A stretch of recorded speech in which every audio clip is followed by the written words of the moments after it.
The brief lull after the storm between India and Canada seems to have ended, and the two countries are back on the path of diplomatic friction. This time, Canada has withdrawn 41 of its diplomats from India and 42 of their dependents after India said that it will end their diplomatic immunity. India had said that it is seeking parity as far as the number of diplomats on both sides are concerned, and since India has roughly about 20 diplomats here in Canada, Canada should have the same number in India. That figure is disputed because the Canadian media has been reporting that there are far more diplomats of the Indian side in Canada that India rather has been quoting. Meanwhile, the number of diplomats now left in India is about 21. 41 of the diplomats have been removed from there along with their families after the ending of the diplomatic immunity, which the Canadian Foreign Minister Melanie Joly has called arbitrary and a unilateral move by India, escalating the situation between the two sides. That is what Melanie Joly said in a press briefing. Now, Melanie Joly also pointed out that Canada is not going to be taking any reciprocal or retaliatory action because she says that under the Vienna Convention, it is important that diplomats have immunity, and this kind of a unilateral act could create a precedent that could make it risky for diplomats world over to conduct their duties. Meanwhile, India and Canada have been on a warring path and friction since Prime Minister Justin Trudeau made glaring allegations against India in the Parliament here in Canada. He said that there was credible intelligence that the Canadian side had of the Indian government's involvement in the killing of pro-Khalistani activist Hardeep Singh Nijjar in Canada. India denied these allegations and expressed displeasure and great anger at such allegations being made in Parliament. Meanwhile, Canada has stuck to its point, with Melanie Joly, the foreign minister, pointing out that Canada will continue their investigation into the killing of Hardeep Nijjar.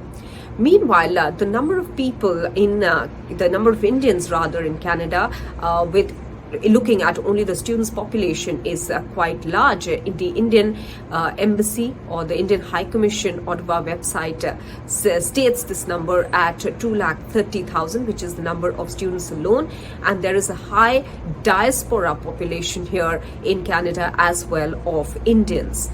Meanwhile, what has the Canadian side said as far as the immediate fallout of the staff of the Canadian diplomats being reduced in India? They have said that it's likely to impact some of their consular services, and that the 4 consulates there in India are going to now effectively work with fewer diplomats. That could impact some of the in-person appointments, though they said that some of the visa functions will continue to run smoothly because a third party is involved with them. However, it's the diplomats that oversee it, so the process could slow down a bit as far as visas to Canada are concerned.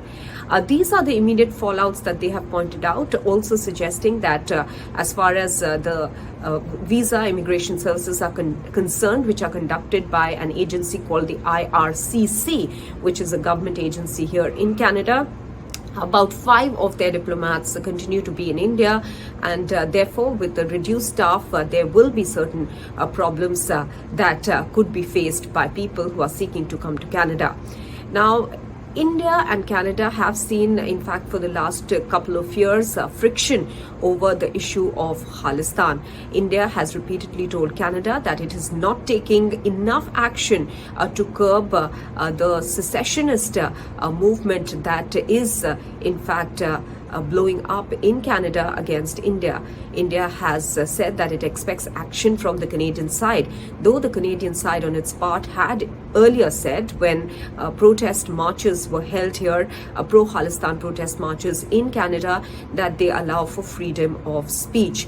However, things went further downhill earlier this year when there were posters that were put up which were very, very serious in nature, calling for violence against Indian diplomats. At that time, the Canadian government and Melanie Joly herself, the foreign minister, had said that the security of the diplomats is one that Canada Canada will provide with full sincerity under the Vienna Convention.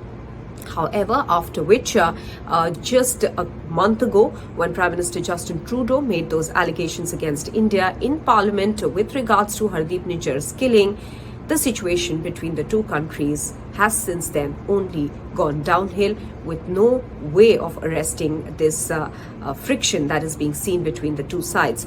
Canada had also called off the trade negotiations amidst this friction between the two countries.